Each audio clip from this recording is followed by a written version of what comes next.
Let's talk about something that has quietly but very deliberately started happening to PlayStation 4 owners. Because if you're still on PS4, there's a very real chance you've already seen it.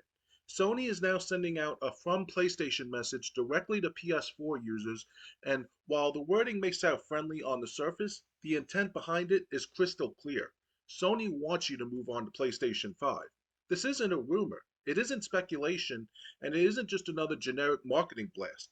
This is a targeted nudge aimed specifically at people who are still actively using PS4, and it says a lot about where PlayStation is right now and where it's going next.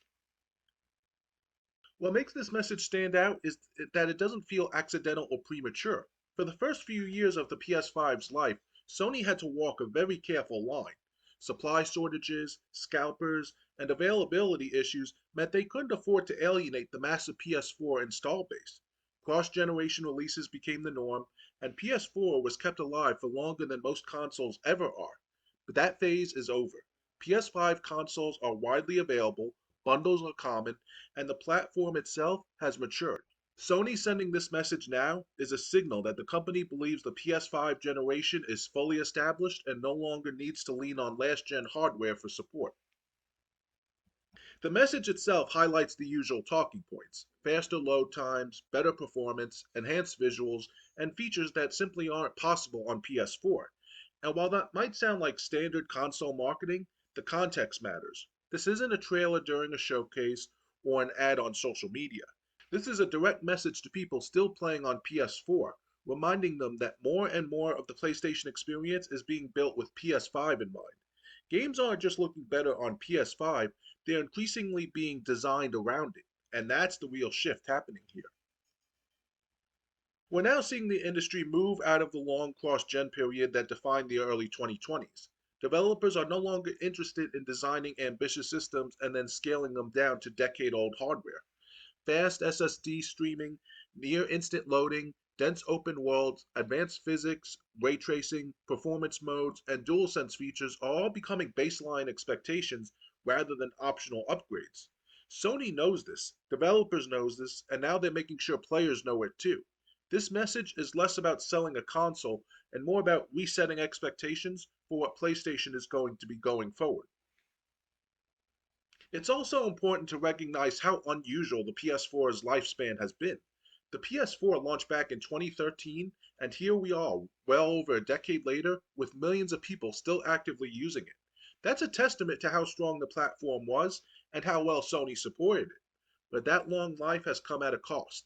For years, developers have had to design around limitations that were already outdated when the PS5 launched. At some point, progress has to win out, and Sony sending this message is them acknowledging that the balance is finally tipped. For PS4 users, reactions to this message are understandably mixed. Some people see it as a helpful reminder that the PS5 library has reached a point where upgrading actually feels worthwhile. There are now enough exclusives, enhanced versions, and next gen only experiences to justify the jump. Others see it as pressure, a reminder that their perfectly functional console is slowly being pushed towards the sidelines. And honestly, both reactions make sense. Sony isn't flipping a switch overnight, but this message strongly suggests that the quiet phase out of PS4 is already underway. What's especially interesting is how measured Sony is being about this transition compared to previous generations. During the PS3 to PS4 shift, the messaging was louder and more abrupt. This time, it's subtle, personalized, and deliberate. A direct message feels more like a conversation than a command, but the underlying point is the same. One time, PS4 will see fewer major releases, fewer updates, and fewer reasons for Sony to keep it front and center. This message is Sony preparing players mentally before those changes become impossible to ignore. And zooming out even further, this move tells us a lot about PlayStation's future. Sony wants to build bigger, more ambitious games without compromise. They want developers fully focused on modern hardware. They want players engaged with the ecosystem as it exists now, not as it did 10 years ago. The PS5 is no longer the next PlayStation console, it's PlayStation. And this message is Sony making that official in a very direct way. So if you received this from PlayStation message and felt like Sony was gently tapping you on the shoulder, that's exactly what's happening. The PS4 era isn't being erased and its legacy is secure, but Sony is clearly ready to move on. The question now is whether you're ready to move with them or whether you're going to ride the PS4 out for as long as it still delivers the games you care about. If you enjoyed this video and found it helpful or interesting, make sure to give it a thumbs up. It really helps the channel out. Don't forget to subscribe and ring that notification bell so you don't miss any future uploads. And if you want even more content, check out my Patreon, where the latest Patreon exclusive dives deep into games that were ahead of their time and why they mattered more than people realized back then. Thank you so much for watching, and as always, game on.